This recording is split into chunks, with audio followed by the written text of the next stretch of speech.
All right, Country Made, we are back. We had to take a little TV time out because I think there was an issue with the camera, but more importantly, it gave me a chance to realize that this haircut truly is atrocious. I'm sorry that it had to happen, but these are the real times with COVID-19. Someone in the crowd there probably did the same thing I did. I did want to touch on a couple more items that we did for preparation for Shark Tank. I know that we touched on them briefly together, but one of my favorite ones was just the idea of thinking, how can you train your brain and your body and what you're going to do for work to be able to handle anything that comes at you. It's one thing to sit and write on note cards, memorize them, and regurgitate them. But the way that we thought was saying, well, there's going to be other influences, other environments, right? Whether it's on the set, the lights, the heat, the time, the interrogation. So how do we mimic that? That's why we went on run. So imagine yourself going on a run. There's even ground and there's hills. So we made sure that we had to go into hills. Why? That would get our heart rate up more. That would bring our kind of breathing higher, and the ability to try and run our lines while we're physically running up a hill is really something very different. So to be able to stay composed in your head, remember what we're talking about, the cars, the sirens, everything happening in the city of LA, not to mention you're working up, obviously, your heart rate, gave us a different way to prepare, practice, and be ready for anything that would come in the future. The other thing that we did specifically, as Save mentioned, whether it be in the bathroom or in the hotel room, the night before we went on Shark Tank, they put us up in a hotel. And we were looking at mirrors, be my line and then Saban's line, my line and Saban's line. And at some point throughout here, when I'd be talking, he'd grab a pillow and he'd hit me in the face with it. I remember he grabbed a cord of the lamp, I think, and basically tried to choke me, which sounds weird, but it really wasn't, because again, it is just the ultimate distraction and inconvenience that is trying to take you off your game. And I think that's one of the things that we certainly learned is, how do you become the best at everything? But in this moment, how do you become the best at sharing your story, your business, what you're all about? Because you only have a small amount of time, whether it be on Shark Tank or in someone's office, to try and do a sale, to get them to understand what you're about, why you're the best option, and to try and convert them.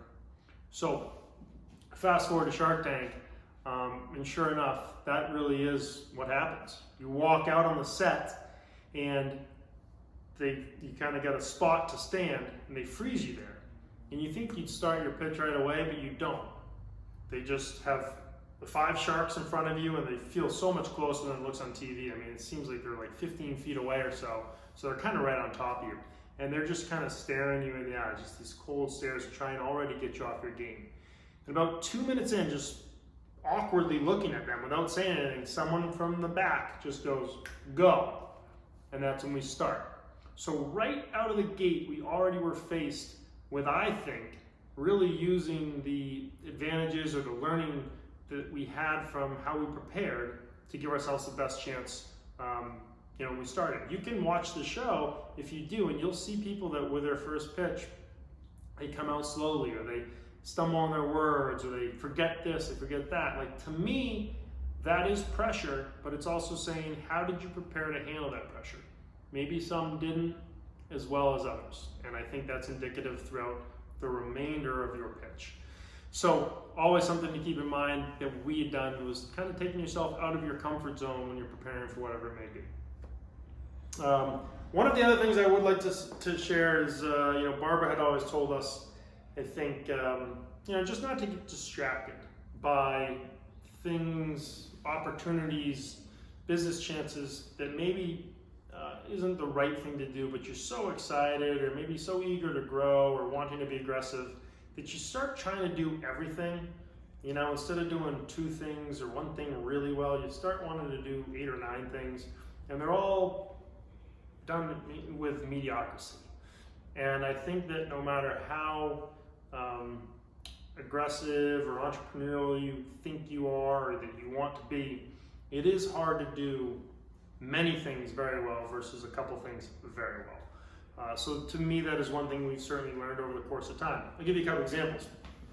When we started the business, it was a food truck.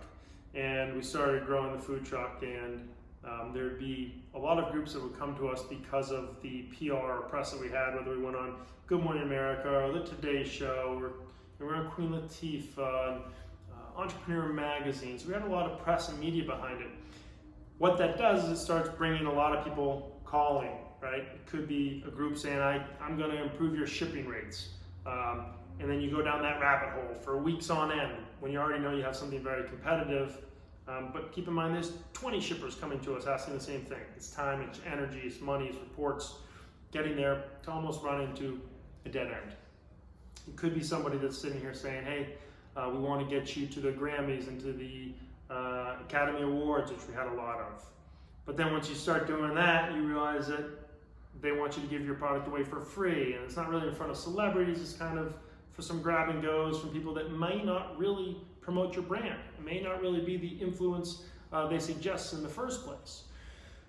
So those are just two small examples, and there are clearly many more. It could be trying to shift to doing an e-commerce website where we ship our products from Maine throughout the country, and that takes focus and energy and staff, and something happens. I get so diluted as an individual that I'm not as good at what I'm doing for the core of our business, saving our business, with the one food truck we had at the time, because I'm starting to focus in different areas, right? So I've spread myself out and I lose the expertise and real focus that I was giving the one food truck. And as Barbara always told us, she goes, focus on your core. What is making you money? What is your business? What is your brand all about? And for us, clearly it was the food truck. So we learned that, we pushed those things to the side. They weren't really helpful anyways. And then we got to hyper-focus on what we were doing. In doing so, we grew our one truck, and then we started rinse and repeat. We scaled it. So we had 4 corporately, and then I told you that we had also opened the restaurant. So then, when a real idea came, like franchising, there was opportunity to focus on that, to learn everything about that, and start that different piece of the business that inevitably has been where we've grown over the last 7 or 8 years. That to me is a real piece of advice I guess I would give, to just stay in your lane. And as exciting as other opportunities can be, if you become the master at what it is that you do, it's better for everybody. It's better for your customer, better for you, it's better for the business. Think about that too as the end user, the customer eating our food. If they feel like they don't understand the story or the product or the sourcing or the traceability, the cleanliness, the brand, the look, the feel, that's because we've missed something. Well, we would miss things if our focus was diverted into other areas that may not have that effect on the end user. So keep that in mind, of course. And then one of the other big things I think that can apply to hopefully you guys, and certainly has been a big one for us, is the idea of telling your story. We always talk about this, that it's imperative that it is something that will separate you and let you stand out from everybody else. And the problem is that most entrepreneurs or anyone in the workforce doesn't think they have a story, or they don't know their story, or they don't think it's critical to share. I would argue the exact opposite on all 3 of those things. You probably do have a story. If you don't know what it is, you'll be able to figure it out, and it is so important to share. Our business is unique and niche just in the nature that it is a wild-caught animal that is a perishable item, clearly. And within the food chain, and then I guess all food throughout the world, it's niche in and of itself, right? Lobster is that type of product. Food trucks are pretty niche, obviously, but quick serve restaurants, they aren't. So I think for us, what we learned is that, we always say we're not the smartest guys. We love to talk. We love to engage with customers, our staff. We love to go to the trucks and the restaurants and speak to people that are either saying, oh my God, where'd you eat your food? Or, oh, this is so good. Or, saw you on Shark Tank, tell us about the experience. Because hopefully we think it's ultimately giving back and maybe helping other people that may have opportunities in the future.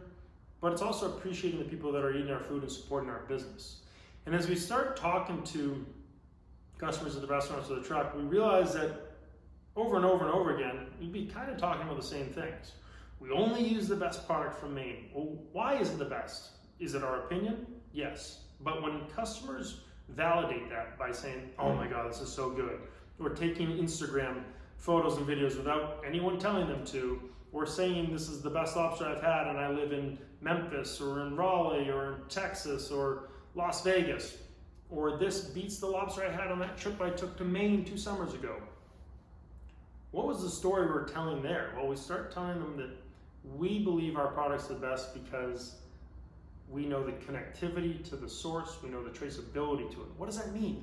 It means that we know the wharfs where we buy our live lobsters from, that you can trace the boats that come and sell their live lobsters to those wharfs, and that even then, after the lobsters are caught, just like anything, there are some that are really high quality, some in the middle, and some that are kind of damaged. Their shells could be broken, they could have 1 claw instead of 2.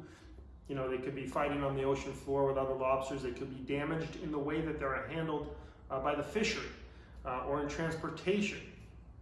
It's really important when you think about the end product and the quality of any protein you're eating. If you're getting that sweet, succulent, nice, tender lobster meat, you're starting with a better live lobster. So that is one of the things that we focus on in Maine, is using the best, most healthy and lively lobster. So without as much detail necessarily, we share that story with customers. And it's like a light goes off, like, oh yeah, that makes so much sense, okay? So that's a product, an example of a story. What we really share our story on is as simple as it gets. You know, we're 2 cousins from Maine. We were raised by our family. It was such like close community and love and family loyalty there. Sounds cheesy, it was lobster, it was love, it was backyard picnics. I'm sure a lot of people have upbringings like that. But that's what we built the premise of our business on. And I think that that really resonates with customers. They get behind the idea of a family-owned business, a privately held business, 2 cousins with a goal and a hope to represent their home state of Maine, support the fishery, where they came from, and a big piece of the economy of Maine. And then trying to make their way here. And if you can double down with that and say that once you do come to us, you can have this amazing quality lobster roll that should taste as good or better than what you have in Maine, you're starting to round out the experience. And then if we tell them what are our standards on customer service, it's what Sabin said to you about wanting to treat every customer like it's our mother.